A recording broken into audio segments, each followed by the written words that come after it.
Hi learners, hope you all are good.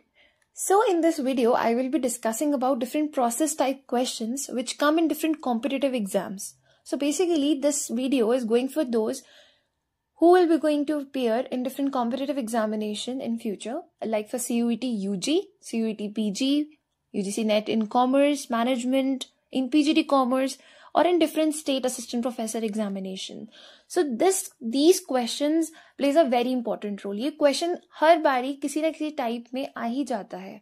So सबसे पहले हम इसमें डिस्कस करेंगे about planning process. Okay? इस पर डायरेक्ट क्वेश्चंस आते हैं कि arrange in the sequence. Okay, इस तरीके से क्वेश्चंस आपको देखने को मिलेंगे. Organising process, staffing process, staffing के बाद सिलेक्शन प्रोसेस बहुत आता है, बहुत ज्यादा आता है. Controlling process, communication process and PY के through I will be discussing about two processes. जैसा पीवाई क्यूज में क्वेश्चंस आए हुए हैं डिसीजन मेकिंग प्रोसेसेस पे एंड ट्रेनिंग रिलेटेड प्रोसेस पे. ऐसा कोई प्रोसेस है नहीं ट्रेनिंग का, लेकिन यह है कि हम इसको थोड़ा सा पीवाई के थ्रू ही हम इसको समझने की कोशिश करेंगे.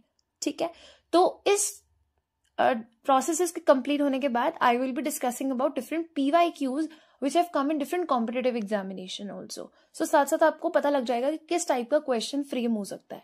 ठीक है, so let's start with first process, that is planning process. Planning process का फर्स्ट स्टेप है that is setting up objective. आप सबसे पहले अपने ऑब्जेक्टिव्स को सेट करते हो कि अब आपने अगर एक ऑर्गेनाइजेशन है आपकी, ठीक है, उसके क्या ऑब्जेक्टिव्स होंगे आने वाले फ्यूचर में, आप किन पे टारगेट करना चाहते हो, क्या आपके गोल्स हैं, क्या आपके फोकस किस पे करना चाहते हो आप. सबसे पहले वो सेट करते हो. सेकेंड आता है डायनेमिक डेवलपिंग प्रेमाइसेस. सो डेवलपिंग प्रेमाइसेस में आप क्या करते हो, यू फोरकास्ट. ठीक है, एनवायरमेंट को फोरकास्ट करते हो, चीजें देखते हो कि क्या अवेलेबल है, क्या रिसोर्सेज अवेलेबल है, आपका चीजें एनालाइज करते हो, आप देखते हो. बिकॉज हमारा जो इन्वायरमेंट है वो बहुत ज्यादा डायनेमिक है, इट कीप्स ऑन चेंजिंग. तो you focus on different things कि क्या क्या है, और उसके बाद आपके पास क्या आता है, बहुत एक कलेक्शन हो जाता है किसका, यू आइडेंटिफाई डिफरेंट ऑल्टरनेटिव्स. ठीक है, आप ऑल्टरनेटिव्स आप किस बेस पे देखते हो, जैसे आपका बजट क्या रहने वाला है, ठीक है, आपके क्या रिसोर्सेज आपके पास है और आपको क्या चाहिए होंगे. ठीक है, अपने देखते हो आप लॉन्ग टर्म बिजनेस है आपका, लॉन्ग टर्म है, शॉर्ट टर्म है, तो डिफरेंट डिफरेंट ऑल्टरनेटिव्स आप उसी के अकॉर्डिंग एक जगह पर लेके आते हो. फिर आप इवेल्युएट करते हो. ठीक है, जैसे अगर मेरा लॉन्ग टर्म बिजनेस होने वाला है या क्या होने वाला है, तो फिर उसके अकॉर्डिंग मैं उसको इवेल्युएट करूंगी डिफरेंट डिफरेंट ऑल्टरनेटिव्स को, जो मैंने थर्ड स्टेप में फोकस करे हैं. उसके बाद आता है सिलेक्ट एन ऑल्टरनेटिव. अब आपने इवेल्युएट किया, इवेल्युएट करने पे आपने इसके प्रॉस देखे, क्या इसके पॉजिटिव पॉइंट्स थे, क्या इसके नेगेटिव पॉइंट्स थे उस ऑल्टरनेटिव के.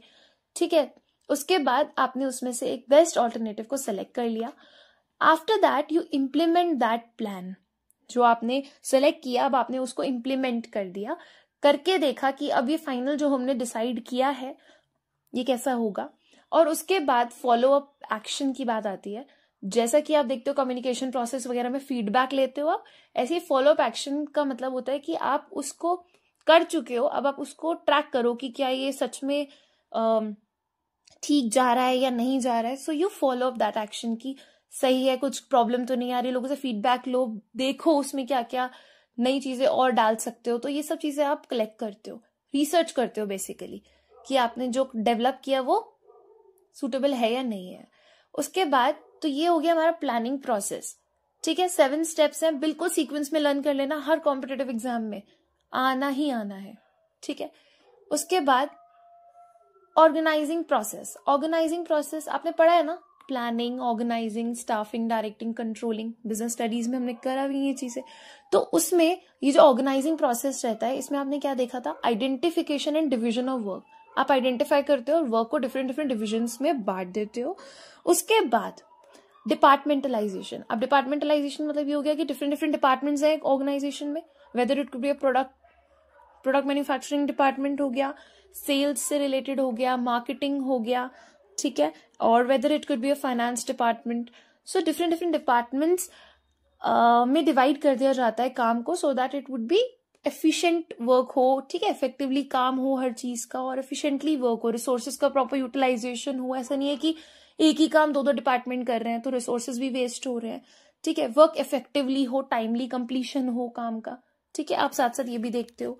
थर्ड आप देखते हो कि अब आपने डिपार्टमेंट्स में बांट दिया, वर्क को डिस्ट्रीब्यूट कर दिया, now you assign the duties. अब आप ड्यूटीज असाइन करते हो, उसमें डिफरेंट डिफरेंट नीचे उनके सबऑर्डिनेट्स होते हैं, उनके अंडर आप उनको काम देते हो।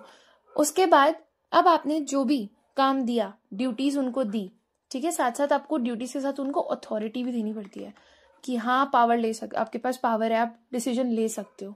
साथ साथ आपको उन्हें रिस्पॉन्सिबिलिटी भी उनके पास होनी चाहिए, ठीक है। And they are accountable also, कि अगर ऊपर सुपीरियर कुछ पूछ रहे हैं तो वो अकाउंटेबल हो, आंसरेबल हो to the superior one also. फिर आता है एस्टैब्लिशिंग रिपोर्टिंग रिलेशनशिप्स। तो जो अब आपने उनको दिया काम, ठीक है, वो कैसा हुआ है उनसे डिस्कस करो, रिपोर्टिंग रिलेशनशिप्स उनके साथ रिपोर्ट करो, एक दूसरे से बात करो और फिर देखो कि क्या काम कैसे किस तरीके से जो उसे कहा था वैसे हुआ है या नहीं हुआ है, ठीक है। Next process is staffing process. Staffing process में सबसे पहले आता है that is estimating man power requirement. So I want कि मैं आपको इस वीडियो में ज्यादा से ज्यादा चीजें कवर कर पाऊं और आप बोर भी ना हो, ठीक है। मेन चीजों पे मैं फोकस करूंगी। अब देखो, एस्टिमेटिंग मैन पावर रिक्वायरमेंट, यहाँ पे ना 3 टाइप्स की बात है, ध्यान से देखना, ये बहुत इंपॉर्टेंट है। वर्क लोड एनालिसिस और एक होता है वर्क फोर्स एनालिसिस, ठीक है। ये दोनों अच्छे से समझ लेना, बिकॉज ये चीज ना हम कंफ्यूज हो जाते हैं क्या होता है। देखो, वर्क लोड से आपको क्या समझ में आया है कि हमें कितना लोड चाहिए, ऐसे करके याद रख लो, कितना वर्क लोड हमें चाहिए। So basically we find the number and types of employees here, okay, कि हमें देखते हैं कि हमें कितने एम्प्लॉयज चाहिए, हमें कितना लोड और चाहिए, ठीक है। वर्क फोर्स एनालिसिस का मतलब होता है कि एग्जिस्टिंग में कितने एम्प्लॉयज हैं, वर्क फोर्स कितनी है जो अभी काम कर रही है ऑर्गेनाइजेशन में, ठीक है। और एक थर्ड होता है कंपैरिजन।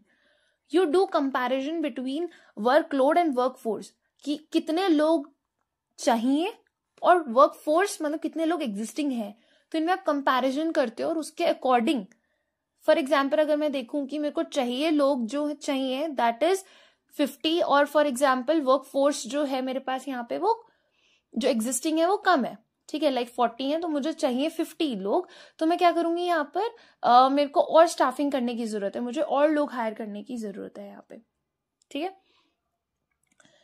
मतलब एग्जिस्टिंग 40 है, चाहिए 50, तो मैं 10 को और हायर करूंगी, तो यहाँ पे मैं फोकस करूंगी उस चीज के ऊपर, स्टाफिंग करूंगी। तो ये कंपैरिजन हमें हेल्प करता है फाइंड करने में, ठीक है। फिर आते हैं सेकंड स्टेप पे, दैट इज रिक्रूटमेंट। रिक्रूटमेंट एक पॉजिटिव प्रोसेस माना जाता है क्योंकि इसमें number of applications, pool of applications सामने आती हैं, उनके पास आती हैं। थर्ड आता है सिलेक्शन। अब पूल समझ में आ गया ना, कि मतलब नंबर ऑफ एप्लीकेशंस आपको रिसीव होगी। उसके बाद आता है हमारे पास सिलेक्शन प्रोसेस। सिलेक्शन प्रोसेस को नेगेटिव प्रोसेस माना जाता है क्योंकि अब हमने सारा पूल ऑफ एप्लीकेशंस तो कलेक्ट कर लिया रिक्रूटमेंट में, ठीक है, लाइक 500 आ गई हमारे पास एप्लीकेशंस। अब उसमें से हमें सेलेक्ट करना होगा, तो एक नेगेटिव प्रोसेस होता है, इट्स अ नेगेटिव प्रोसेस। तो अब यहाँ पे क्या करते हो, आप सिलेक्ट करते हो, ठीक है। अब ये सिलेक्शन वर्ड बहुत इंपॉर्टेंट है, इसका प्रोसेस बहुत इंपॉर्टेंट है। ये सिलेक्शन होता किस बेसिस पे, इस पे PYQs बहुत सारे आते हैं, ठीक है। सो मैं इसकी नेक्स्ट स्लाइड पे आपके साथ डिस्कस करूंगी, ठीक है। फिर आते हैं, सिलेक्शन हो गया, थर्ड स्टेप हो गया, सिलेक्ट कर लिया। अब हमारा एम्प्लॉय सिलेक्ट हो चुका है, ओके। फोर्थ में हम उन्हें प्लेस करते हैं कि उन्हें कहाँ पे काम, क्या चीज देनी है। Orientation means like we try कि हम अपने जो न्यू एम्प्लॉय आया है उसको और अदर एम्प्लॉयज के साथ उसको ओरिएंट करा सके, मतलब उनसे बात करवा सके, उनको जान पहचान करवा सके, so that they can know each other better way, because अब आगे वर्क तो उन्होंने उनके साथ ही करना है। फिर आ जाता है 5th पॉइंट पे, that is training and development. So training and development, अब क्या होता है, whenever any new person और employee join the organisation, so some have those skills, some do not have that skills. So to provide कि both employees should be at a equal level पे हो, सारे employees के पास equal skills हो उस काम को करने की, so they provide the training sessions to each and every employee। तो यहाँ पर they provide the training and development process। ये एक स्टेप आता है, कंफ्यूज मत होना क्योंकि कभी कंफ्यूज हो जाते हैं कि ट्रेनिंग पहले आएगी प्लेसमेंट बाद में होगा, इस तरीके से। तो ये चीज ना कंफ्यूज मत होना, ये प्रोसेस बिल्कुल सीक्वेंस में लर्न होना चाहिए। फिर आते हैं 6 पॉइंट पे, दैट इज परफॉर्मेंस अप्रेजल। अब आपने उनको ट्रेनिंग दे दी, सब कुछ दे दिया, आपने उन्हें समझा दिया काम कैसे है, वो सब एक दूसरे को जानने लगे हैं। अब आप उनके ना काम को एनालाइज करोगे कि whether are they doing that work properly और not, you analyse their work. So performance appraisal, ठीक है, 360 डिग्री अप्रेजल, 720 डिग्री अप्रेजल, इसके टाइप्स होते हैं। आगे मैं आगे वीडियोस बना दूंगी इस पे, यू कैन कमेंट डाउन कि आपको वीडियो चाहिए। तो इसके ना टाइप्स होते हैं परफॉर्मेंस अप्रेजल के, मॉडर्न टेक्निक्स हैं, ट्रेडिशनल टेक्निक्स हैं परफॉर्मेंस अप्रेजल मेथड्स की, कैसे आप एक एम्प्लॉय को कैसे उसका परफॉर्मेंस को जज कर सकते हो ऑन डिफरेंट डिफरेंट बेसिस पे, ठीक है। तो यहाँ पे आप ओवरऑल डेवलपमेंट देखते हो कि उसने काम कैसा किया, वो कैसे वर्क कर रहा है, बिहेवियर कैसा है काम में, और वो सबसे बात कैसे कर रहा है, उसका बिहेवियर ऐसा तो नहीं है कि सिर्फ वर्क ओरिएंटेड है और चीजों में भी डेवलपमेंट उसका है नहीं है, ये सब देखना होता है, ठीक है। फिर आते 7th and promotion and career planning पे, कि आप उनको प्रमोशन दे रहे हो उनके काम के बेसिस पे, कि उन्होंने काम सपोज अच्छा किया एम्प्लॉय ने, तो फिर आप उसको प्रमोट कर रहे हो आगे, ठीक है। करियर प्लानिंग, कोई ऐसा है जो आपके फॉरेन के क्लाइंट्स को डील कर सकता है, तो आप उसका प्रमोशन करते हो, फॉरेन में भेजते हो या फिर उनको प्रोजेक्ट्स देते हो, तो उसके अकॉर्डिंग आप उनको अलग अलग चीजों में जज करके उनको अलग अलग वर्क अलॉट करते हो। एंड लास्ट आता है compensation on the basis of all these things, performance कैसा था, आप उसका प्रमोशन कैसा है, वो सब देख के आप लास्ट में उनको रुपीज देते हो, कॉम्पेंसेट करते हो। अब कॉम्पेंसेशन भी ना डिफरेंट डिफरेंट चीजों पे डिपेंड करता है कि उन्होंने कितनी यूनिट्स दिन की प्रोड्यूस करी, उन्होंने कितना टाइम दिया, ठीक है, इसके बेस पे उनको कॉम्पेंसेशन दिया जाता है। अभी मैंने थोड़ा सा डिटेल में इसलिए बता दिया ताकि आप ना जब PYQ करो तो आपको चीज ना सीक्वेंस में अपने आप याद आ जाए। सिलेक्शन प्रोसेस देख लेते हैं जल्दी से। सिलेक्शन प्रोसेस में सबसे पहले आता है, ये बहुत बहुत इंपॉर्टेंट प्रोसेस है, preliminary screening. So preliminary screening is the process जहां पर आप सबसे पहले बोल सकते हो कि सॉर्ट किया जाता है, बिकॉज किसको, एप्लीकेशंस को।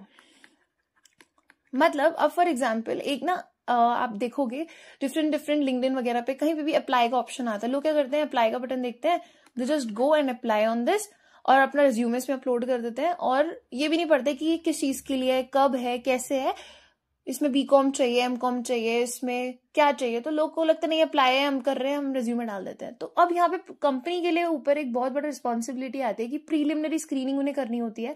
सपोज इनकी डिमांड है कि इन्हें BCom स्टूडेंट चाहिए और MCom मास्टर्स चाहिए, ये 2 चाहिए। अब किसी के पास यहाँ पे आ गई है कि MSc दे दी है, ठीक है, BSc कर रखी है और MSc कर रखी है, स्टिल उसने अप्लाई कर रखा, तो ये तो इनएलिजिबल हो गया। तो यहाँ पे उन्हें देखना होता है कि कौन सूटेबल है। तो प्रीलिमिनरी स्क्रीनिंग हो गई सबसे पहले, ठीक है, जो BCom MCom वाले वही आएंगे, बाकी सबको रिजेक्ट कर देंगे। सो सपोज 1000 ने किया, उसमें से 500 की प्रीलिमिनरी स्क्रीनिंग हो गई। अब सिलेक्शन टेस्ट होता है, डिफरेंट डिफरेंट टेस्ट होते हैं, वो मैं आपको नेक्स्ट वीडियो में बताऊंगी। जस्ट नेक्स्ट वीडियो यही आएगी कि जिसमें मैं आपको 5 टेस्ट हैं उनके बारे में डिस्कस करूंगी, एंड उसके बेस पे जो PYQs और MCQs क्वेश्चंस आए हुए हैं एग्जाम में वो भी डिस्कस करूंगी उसी के साथ ही इन दैट वीडियो, जो 2 days बाद I will upload. Okay, employment interview. Employment interview अब क्या हुआ, ध्यान से देखना। प्रीलिमिनरी स्क्रीनिंग हो गई, selection test is done, now employment interview will going to happen. जो अब सिलेक्ट हो गए, टेस्ट क्लियर करके आगे बढ़ गए, उनका इंटरव्यू होगा। इंटरव्यू के बाद रेफरेंसेस एंड बैकग्राउंड चेक होंगे। लाइक आप किसी को जानते हो उस प्लेस से, तो मतलब ये ना कि रेफरेंस चेक आपका होगा कि कोई बड़े लोग होंगे, ठीक है, ऑर्गेनाइजेशन के कोई बड़े लोगों के साथ आपके गुड कनेक्शंस होंगे। आजकल तो लिंक्डइन वगैरह, you should have a good connections with everyone. तो आप एक दूसरे से बात करते हो, आप एक दूसरे को जानते हो, तो इस तरीके से क्या होता है, आप उनको एक तरीके से ना यहाँ पर बोल सकते हो कि हम आपको एज ए रेफरेंस इस कंपनी में दे सकते हैं, एज हम आपका रेफरेंस। तो उनका हाँ दे सकते हो, तो ऐसे करके आप पूछ के उनको डाल सकते हो। जितने बड़े लोग होंगे उतनी आपकी मतलब एक ना शो करता है ये कि आपके गुड कनेक्शंस हैं, आपका बिहेवियर कैसा है। तो ये उन लोगों से भी पूछ लेते हैं कि आपका कैसा बिहेवियर था, और आपको जानते हैं ये लोग, ठीक है। फिर आ जाओ सिलेक्शन डिसीजन पे। अब ना ध्यान से देखना, ये 2 स्टेप में ना बहुत कंफ्यूजन होती है कि पहले मेडिकल एग्जामिनेशन होगा फिर सिलेक्शन डिसीजन होगा, या फिर पहले सिलेक्शन डिसीजन होगा या मेडिकल होगा। तो ये कंफ्यूजन रहते हैं यहाँ पे, तो ये कंफ्यूज मत होना। रेफरेंसेस और बैकग्राउंड के बाद सिलेक्शन डिसीजन उन्हें लेना होता है, तो वो ले लेते हैं। उसके बाद मेडिकल एग्जामिनेशन होता है, ठीक है, मेडिकल चेक वगैरह होता है। उसके बाद कंपनी को आप पसंद आ जाते हो तो वो आपको जॉब ऑफर करते हैं। अब आपके ऊपर होता है कि आप इस जॉब ऑफर को एक्सेप्ट कर रहे हो या नहीं कर रहे हो। ओके, अब ये ऐसा मैंने क्यों बोला, क्योंकि कुछ लोगों के पास 2 जॉब अपॉर्चुनिटीज भी हो सकती हैं, हो सकता है उनको यहाँ का पैकेज जो ऑफर किया है वो थोड़ा सूटेबल नहीं लगा, तो डिफरेंट डिफरेंट चॉइसेस होती है। तो यहाँ पे कंपनी आपको एक जॉब ऑफर भेजती है कि क्या आप एक्सेप्ट करना चाहते हो, ये हमारी टर्म्स एंड कंडीशंस हैं, तो आप उसके अकॉर्डिंग करते हो, ठीक है। फिर कॉन्ट्रैक्ट ऑफ एम्प्लॉयमेंट, फाइनली जब आपका डन हो जाता है, आप एक्सेप्ट कर लेते हो, तो आपको कॉन्ट्रैक्ट ऑफ एम्प्लॉयमेंट मतलब साइन कर देते हो, या फिर आप ऐसे करके मान लेते हो कि हाँ I am accepting your terms and conditions, तो मैं आगे प्रोसीड करना चाहता हूँ, आपके साथ काम करना चाहता हूँ, and then your selection process is done, ठीक है। उसके बाद हमारा ये सिलेक्शन प्रोसेस खत्म हो जाता है, ठीक है। फिर आता है कंट्रोलिंग प्रोसेस। कंट्रोलिंग प्रोसेस में सेटिंग अप टारगेट्स, आप सबसे पहले स्टैंडर्ड्स को सेट करते हो, मेजर करते हो एक्चुअल परफॉर्मेंस को, जो आपका काम किया है आपने, फिर आप कंपेयर करते हो अपनी परफॉर्मेंस को, किससे, स्टैंडर्ड और एक्चुअल परफॉर्मेंस को आप कंपेयर करते हो, ठीक है। फिर उसमें आना जो भी आपके डेविएशंस आते हैं, कि सपोज मैंने सोचा था कि मैं इतनी 100 यूनिट्स प्रोड्यूस करूंगी, बट हुई सिर्फ 50 यूनिट्स प्रोड्यूस, तो यहाँ मेरी क्या कमी रह गई, मैं एनालाइज करूंगी मेरे डेविएशंस को, मेरी क्या कमी रही है यहाँ पर, ठीक है। टेक करेक्टिव मेजर्स, अब मैं यहाँ पे देखूंगी कि मैंने जो यहाँ पे कमी रही, जिस चीज का लैक हुआ यहाँ पे 50 यूनिट्स का, तो ऐसा क्यों हुआ और उसके लिए मैं क्या करेक्टिव मेजर्स ले सकती हूँ। And then 6 feedback in controlling, की जो मैंने ओवरऑल डिसाइड किया था मेरा स्टैंडर्ड और एक्चुअल परफॉर्मेंस क्या है, तो उस सब के बेसिस पे मैं अपना फीडबैक दूंगी कि हाँ अब मैंने करेक्टिव मेजर्स लगाए, उसमें सब चीजें डाली, and now I will check कि क्या अब बिल्कुल एक्यूरेट हुआ है या नहीं हुआ है, ठीक है। तो ये होता है हमारा कंट्रोलिंग प्रोसेस। इसके बाद बात करते हैं कम्युनिकेशन प्रोसेस की। कम्युनिकेशन प्रोसेस में सेंडर होता है, सेंडर आपने कोई मैसेज है उसको भेजा, मतलब जैसे I am a sender, I am sharing this video, ठीक है, ऑन यूट्यूब, और ये वीडियो आपके पास पहुंच रही है, तो यहां पर सेंडर मैं हुई, ठीक है। एंड देन दैट मैसेज जो मैं आपको देना चाह रही हूँ, that is being encoded, encoding होगा, इनकोडिंग इज अ लैंग्वेज जिसमें मेरा मैसेज आप तक पहुंचेगा। उसके बाद देखो इनकोडिंग में ये भी हो जाता है कि एंड टू एंड इनक्रिप्शन हो रहा है यहाँ पर, कि मतलब ऐसा नहीं है कि बीच में कोई और भी मेरा मैसेज देख सकता है, नहीं, जिसको मैं भेजना चाह रही हूँ उसी को ही जा रहा है वो, ठीक है। फिर हम किसी एक थ्रू के थ्रू जाएगा, जैसे चैनल के थ्रू, इंटरनेट दिया मैंने, है ना, ये सब चीजें दी, प्रोवाइड करी, एंड देन आप तक वो वीडियो पहुंची। तो उसके बाद अब वो वीडियो आप तक जब पहुंचेगी, तो उससे पहले वो जो मेरे कोड्स थे वो डीकोड होंगे, ठीक है, डीकोड होंगे, उसके बाद वो आप तक पहुंच रहे हैं, रिसीवर तक पहुंच रहे हैं। अब क्या होता है, जब ये प्रोसेस हो रहा होता है, तो बीच में जब चैनल के थ्रू, इंटरनेट के थ्रू, सपोज इंटरनेट है बीच में as a channel medium, YouTube है, तो ये मैं डिफरेंट डिफरेंट चैनल्स हो सकते हैं, उसमें क्या आ सकता है, नॉइज आ सकता है, प्रॉब्लम आ सकती है, whether could be some connectivity issue, या फिर कोई यूट्यूब वगैरह में कुछ एरर है, या कुछ भी, मतलब एनीथिंग, कोई नॉइज जो है आपके मैसेज को बिगाड़ने की, प्रॉब्लम लाने की कोशिश करता है, तो वो हो जाता है। अब देखते हैं यहाँ पर कि लास्ट में जो रिसीवर है वो अपना क्या देता है, फीडबैक देता है, और वो किसके पास जाता है, सेंडर के पास चला जाता है, ठीक है। ये फीडबैक बहुत इंपॉर्टेंट है, ठीक है। तो ये हमारा प्रोसेस है, मैं थोड़ा फास्ट करने की कोशिश करी है। अब आ जाओ यहाँ पर PYQs क्वेश्चंस पे, जल्दी से डिस्कस कर लेंगे। देखो, arrange the steps of selection process from beginning to end. So सबसे पहले आप खुद सोचो, सिलेक्शन टेस्ट, स्क्रीनिंग, मेरे को देखते ही समझ में आ गया कि ए तो बिल्कुल नहीं हो सकता, सिलेक्शन टेस्ट तो सेकंड स्टेप था, है ना, तो ए कट कर दो। यहाँ पर फिजिकल एग्जामिनेशन, ये भी फर्स्ट स्टेप तो था ही नहीं, ठीक है। कभी कभार ना ऐसा भी हो जाता है, ये वो लोग ना 4th पॉइंट से देते हैं, 4th 5th 6th से 7, नाउ अरेंज, तो ध्यान रखना। यहाँ पे मुझे स्क्रीनिंग ऑफ एप्लीकेशन दिख गया था, तो मेरे माइंड में आ गया मुझे बी से स्टार्ट करना है, ठीक है। सो बी से स्टार्ट ए की पॉइंट में हो रहा है, B then A, selection test, याद आया process, D interview, C physical examination, and then E approval और by appropriate authority and placement, ठीक है। You should use this elimination method, ये बहुत हेल्पफुल होता है, ठीक है। इसके बाद बात करते हैं सेकेंड क्वेश्चन पे। It's a second question, arrange the steps in recruitment. अच्छा, ये क्वेश्चन कब आया हुआ देखो, यूजीसी नेट कॉमर्स में तो पहले वाला था, ठीक है, ये मैनेजमेंट में आया हुआ है इन 2024। सो यहाँ पर स्टेप्स को अपने अरेंज करना है in recruitment and selection process from beginning to end, देख रहे हो, सेम तरीके से बस चीज देखो चेंज कर दी। एम्प्लॉयमेंट प्लानिंग एंड फोरकास्टिंग, अब ध्यान से देखो, applicant complete application form, building a pool of candidates, selection tools.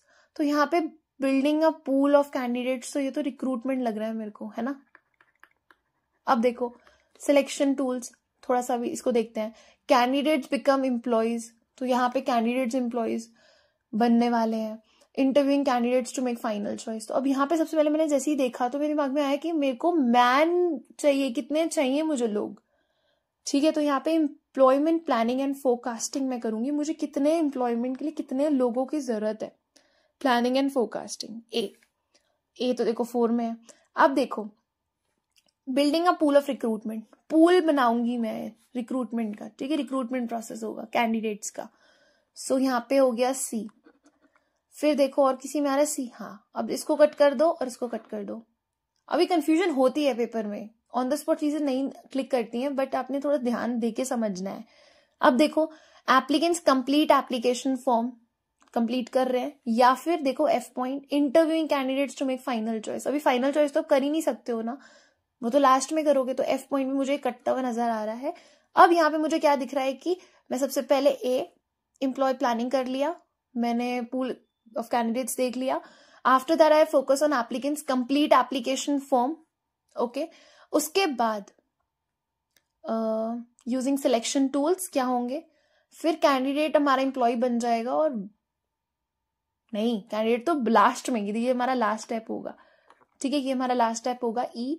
And इससे पहले हमारा एफ हो जाएगा interviewing candidates to make final choices. हमने फाइनल चूज कर लिया हमारा एम्प्लॉय कौन होगा, उसके बाद हमने एम्प्लॉय बना दिया उसको कैंडिडेट से, ठीक है। So B is the correct option.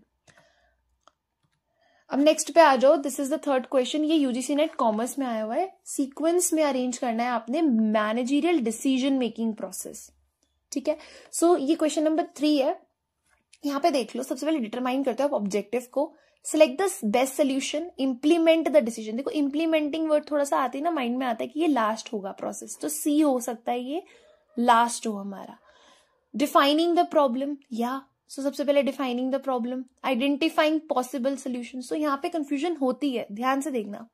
सबसे पहले आप प्रॉब्लम को डिफाइन करते हो, तो मेरे अकॉर्डिंग डी पहले आना चाहिए। उसके बाद आप देखो अपना ऑब्जेक्टिव को डिटरमाइन करोगे आप, ए देखो दोनों में है, इसको कट कर दो, ठीक है। उसके बाद अब कंफ्यूज है सी और ई में, तो इम्प्लीमेंट कर दोगे, इम्प्लीमेंट तो कर ही नहीं सकते भाई, तो लास्ट स्टेप रहता है मोस्टली, बाकी एक बार चेक कर लिया करो, इम्प्लीमेंट। उसके बाद ई देखो आइडेंटिफाइंग पॉसिबल सोल्यूशंस, बिल्कुल मैं पॉसिबल सोल्यूशंस देने की कोशिश करूंगी। फिर उसके बाद मैं सिलेक्ट करूंगी बेस्ट सोल्यूशन को, बिल्कुल बी। उसके बाद लास्ट स्टेप होगा मेरा इम्प्लीमेंट कर दूंगी, जो डिसीजन मैंने लिया है, जो सोल्यूशन मैंने चूज किया है उस प्रॉब्लम के लिए, उसको मैं इम्प्लीमेंट कर दूंगी। तो my answer is 4th option, ठीक है, या correct. Now coming to this question, C मैंने बोला था ना कि एक employee training in the proper sequence में क्वेश्चन आ जाता है कि जो एम्प्लॉय है उनको आप किस तरीके से ट्रेनिंग दे रहे हो, ये भी यूजीसी नेट कॉमर्स का क्वेश्चन है। तो यहाँ पे देखो सबसे पहले फेमिलराइज करोगे एम्प्लॉय को इक्विपमेंट, मटेरियल, टूल्स या ट्रेड टर्म्स के साथ। क्रिएट करोगे interest and find out what the employee already knows about the job, create उसका इंटरेस्ट लाओगे। Explain why the employee is being trained, आप पहले बताओगे कि एम्प्लॉय को क्यों ट्रेन कर रहे हो। Place the trainee and employee as close to the normal working position. तो यहाँ पे सबसे पहले आपको देखने में क्या लग रहा है कि सबसे पहले कौन सा पॉइंट आना चाहिए। Explain the whole job and related to some other job which the employee already knows. तो यहाँ पर ये हमारा क्वेश्चन नंबर कौन सा है, ओके ये 3 है ना, तो ये वाला हमारा 4 होगा, ये 4th क्वेश्चन है हमारा, ओके। तो हाँ सबसे पहले है explain why the employee is being train. तो सबसे पहले हम यहाँ पे देख रहे हैं कि हमने एम्प्लॉय को ट्रेन क्यों किया, ठीक है, फर्स्ट ये लग रहा है मेरे को। अभी आगे देखते हैं। Create interest and find out what the employee already knows about the job, ठीक है। उसके बाद क्या बोल रहे हैं ये,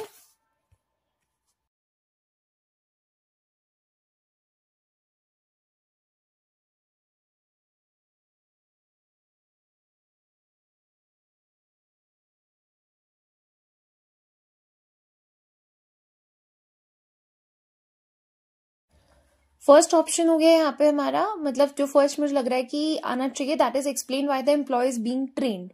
ठीक है, उसके बाद देखते हैं अब हमने देखा कि हमने एम्प्लॉय को क्यों ट्रेन करना है, उसके बाद हम देख रहे हैं कि create interest and find out what the employee already knows about the job. Confusion यहाँ भी आ सकती है और यहाँ भी आ सकती है। Explain the whole job and related to some other job, तो यहाँ पे वो उसको एक्सप्लेन करे या पहले क्रिएट करे, तो ऑब्वियस सी बात है पहले आप देखोगे कि उसका इंटरेस्ट क्या है, तो create the interest and find out what employee already knows about the job. ठीक है, उसके बाद हमने देखा कि सी मुझे लग रहा है, उसके बाद हमने देखा कि बी हो गया और बाकी इसको हमने भी कट कर दिया है। अब देखो ई और बी में ना कंफ्यूजन था, मैं तभी आपको बोल रही थी कि होल जॉब देखें या फिर इंटरेस्ट देखें, तो ऑब्वियस सी बात है पहले इंटरेस्ट देखोगे, उसके बाद आप जब देखोगे एक्सप्लेन द होल जॉब। उसको जब आपको इंटरेस्ट पता लग गया कि हाँ वो है इंटरेस्टेड, अब आप उसको क्या दोगे, जॉब। ठीक है, उसको समझाओगे, explain the whole job and related to some other jobs के साथ कनेक्ट करके समझाते हैं ना कि ये ऐसे होगा ये ऐसे होगा, तो उसके बाद आएगा। अब क्लियर हो रहा है ना चीजें, तो इस तरीके से आपने फोकस करना है। उसके बाद ए फेमिलराइज, मेरे को ए क्यों लगा यहाँ पे, अब ए को पढ़ते हैं ना। देखो familiarise the employee with equipment material tools and trade. उससे पहले देखो क्या लिखा है, एक रह गया हमारा point, place the trainee employee as close to the normal working position as possible. तो यहाँ पे आप क्या करते हो, एम्प्लॉय को प्लेस करोगे, एम्प्लॉय को उस कंडीशन में, उस वर्किंग कंडीशन में उसको लेके जाओगे। ठीक है, उसको ट्रेन करोगे। अब देखो यहाँ पे मेरे को ऐसा लग रहा है कि जब भी हम उनको ट्रेन कर देंगे, चीजें समझा देंगे, उनका काम क्या है, उसके बाद हम यहाँ पे उसको एट द एंड वो अपनी जगह पे पहुंच चुका है। ठीक है, उसे पता लग गया कि मैंने इस फैक्ट्री में, इस कोने में, इस जगह पे ये काम करना है मेरा, तो यहाँ पे अब वो उस काम को करने जब लगेगा, नॉट इन अ फैक्ट्री ना ऑर्गेनाइजेशन, आई एम, ठीक है मैं करेक्ट कर रही हूँ इस वर्ड को क्योंकि यहाँ एम्प्लॉय वर्ड यूज हुआ है ना, तो अब यहाँ पे हम टॉकिंग अबाउट ऑर्गेनाइजेशन। तो यहाँ पर सबसे पहले familiarise the employee with equipment, तो सबसे पहले फोर्थ ये होगा, फिफ्थ ये हो जाएगा, तो B is the correct option.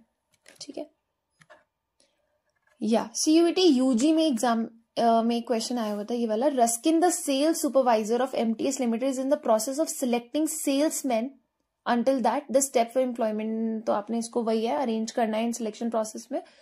तो आ जाओ, अब यहाँ ना कंफ्यूज मत होना, मैंने आपको बोला था ना कि मेडिकल एग्जामिनेशन और जॉब ऑफर में कंफ्यूजन हो जाती है, so don't confuse at this point. First of all contract of employment is the last point, तो मेरे को दिख भी रहा है वैसे तो कॉन्ट्रैक्ट ऑफ एम्प्लॉयमेंट, बाकी चलो let's do. Selection decision, medical, job offer, references, मैंने बोला था ना बीच में से भी निकल के आ जाते हैं प्रोसेस, तो उसमें भी फोकस रखना। सिलेक्शन डिसीजन, अब देखो सबसे पहले आप रेफरेंसेस और बैकग्राउंड चेक करवाते थे, याद है, याद है। ई जॉब ऑफर नहीं दे दोगे पहले, उससे पहले नहीं दे सकते, तो रेफरेंसेस हो गया सबसे पहले। उसके बाद आपको क्या लग रहा है बताओ, जॉब ऑफर, जॉब ऑफर दोगे, नो, पहले इन दो में से डिसाइड करो, सिलेक्शन डिसीजन और मेडिकल में। ठीक है, अब इसमें याद रखना मैंने आपको बताया था कि सबसे पहले मेडिकल आएगा या सिलेक्शन आएगा, पहले सोच लो, इन दोनों में। अब देखो कंफ्यूजन चीज आ गई, ई ए बी आएगा या बी पहले आएगा, मतलब बी पहले आएगा या ए पहले आएगा। ऑब्वियस सी बात है पहले हमारा ए आएगा, क्यों, क्योंकि मैं आपको सिखाया था पीछे भी कि सिलेक्शन पहले हो रहा था, उसके बाद आपका मेडिकल एग्जामिनेशन एक होता है वो होगा। ठीक है, बाद में फिर वो जॉब ऑफर आपको देंगे। ठीक है, तो बी होगा, उसके बाद बी हो जाएगा, फिर सी जॉब ऑफर वो आपको देंगे, एंड लास्ट में कॉन्ट्रैक्ट ऑफ एम्प्लॉयमेंट आपके पास आएगा। सो ए इज द करेक्ट ऑप्शन। ठीक है, सो अब आने वाली अपकमिंग वीडियोस में मैं आपके साथ डिफरेंट प्रोसेसेस का पार्ट 2 लेके आऊंगी, जिसमें मैं आपके साथ डिस्कस करूंगी ऑर्गेनाइजेशन चेंज का process, different hierarchies, book keeping, trading account process, income tax के प्रोसेस। तो बहुत सारे प्रोसेस के क्वेश्चंस आते ही आते हैं हर बार, हर पेपर में, हर कॉम्पिटिटिव पेपर में। तो पार्ट 2 मैं लेके बहुत जल्दी आऊंगी, जिसमें हम और प्रोसेसेस डिस्कस करेंगे।